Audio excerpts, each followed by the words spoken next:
Tonight you'll have your pick of dinners and dances if you're in the mood for something different. The Funny Bone has put together a special package. There's champagne, priority seating, and headlining. Who we think is one of the funniest guys around. It's a pleasure to welcome back the Raging Cajun, John Morgan.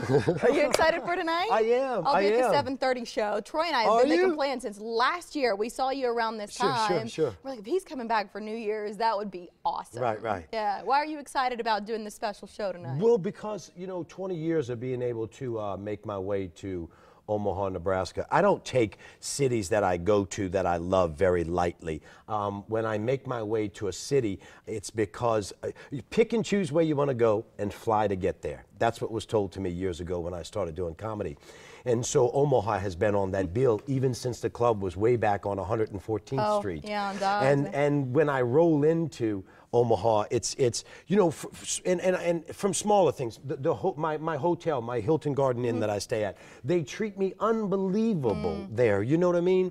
And I know you have a lot of other garden inns, but whatever. It's not like the one out by the It makes such a difference west, when people are kind. Absolutely. And Frank's Pizza. Are you kidding me? You know what I'm saying? That's hilarious. I mean, the old market, the Christmas Tellenbaum store, and the candy store, the vintage candy store. You love getting out, and you're not just sitting in your room when you're not on stage. That's not what I choose to do. So after all of these years of being able to go, look, we're going to do comedy now, that to me means everything on a New Year. So I flew in yesterday and we started decorating. Yeah. And the Mardi Gras theme, that's what it is, a New Year's Mardi Gras celebration. As a guest, should I come ready? Absolutely. For anything extravagant? I mean, what do I need to do here, You just eat a lot, drink some milk, get your stomach together, and then prepare to have some fun. With the theme, we're going to have some hurricane shots, and we're going to have some good meat. Heavens. And for dessert, we're going to be cooking beignets, which is the Louisiana pastry doing it up. thereof. Yeah, with powdered sugar and stuff. So we'll do the countdown for the midnight. But if you already have the midnight plans, know that our early show is going to be fantastic and fun. I will caution you, there are about 20 seats left for each show, and that is it. And this isn't something where you can just show up and expect a seat. Reservations are required, and with limited seating, I wouldn't drag my feet. So call the Bone Phone. That's the number on the screen now. You can also reserve seats online at funnyboneomaha.com. For those who haven't seen your shows, describe the vibe and what do you talk about that people love? Well, the thing is when you have 3 children, and many of our viewers out there are parents, that is life to me. So my children are life to me in that sense. And 2 of my children look like Justin Bieber. The other one is Chinese. And please do not get offended with that. $30,000, I get a few jokes. How about that? But so you got to, if you're in love with somebody, that's great. And I could talk all day about my show, but this is the good part. Yeah. I'm working with one of my very best friends, Mr. Josh Arnold. Clean, good, fun comic. My opening act is Heather Jones, one of the sweetest, mother of 6 children. If you cannot relate with Heather, I would suggest you don't have children. She is the joy of when I am with her, my joy with her just illuminates. I mean, she's the bomb. You know what I mean?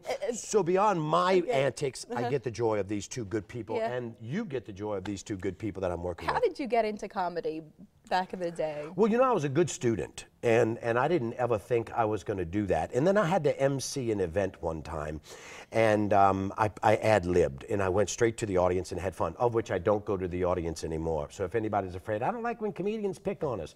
Again, a wise man once told me, if you got to go to the audience, you don't have good comedy. So I emceed this event, and this guy in the late 70s, early 80s said, you think you could do comedy? So I tried, and I bombed. I bombed. But I got the bug. I got the bug. Yeah. It's the first time you sat in front of the camera. It's the first time somebody said, look, we got a morning show. It's the first time your producer put together the package. It's the first time the cameraman said, I'm in charge of this segment. This is my morning thing. It's the first time the comptrollers in the back were doing the, you know what I mean? Yeah. It's the first, when it feels right. When it, Your wife, you talk about being a good student. She was too. She's a professional. She is. Crime scene investigator. She's the real deal, right? The 2 boys are exactly like me. So she will never probably see this interview, but I don't mind saying it public. I am nothing without the one that takes care of my babies and handles my home.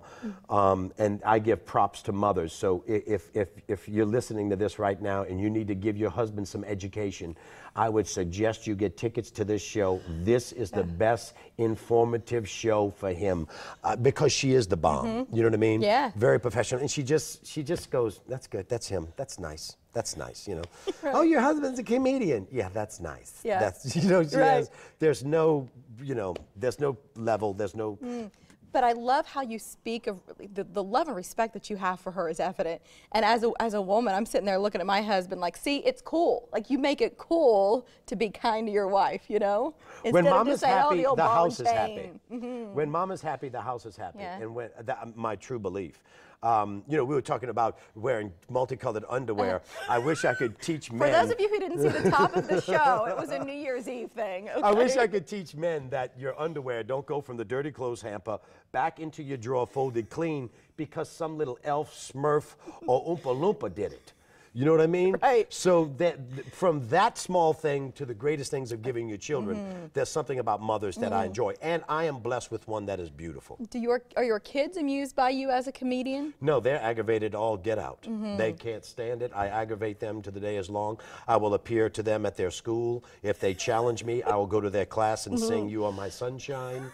I don't care. It doesn't bother me. They're not amused. In fact, they're a little bit frightened, which is what I like anyway. You think they'll be thankful at some point down the road that you were the way you are? Absolutely. And I know that. Ooh, you just hit my heart. And I know that because I feel that way about my dad. You know, I know that for sure.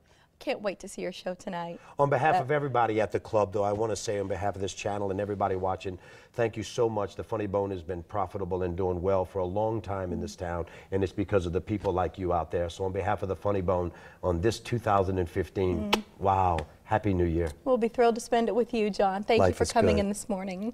We'll see you soon. And we know you're busy every day of the year, but it seems during this time, you've got even more on your plate. If you can't watch the show live, feel free to catch up at your convenience. You'll find clips online at OmahaMorningBlend.com, including this conversation if you'd like to send it to your husband.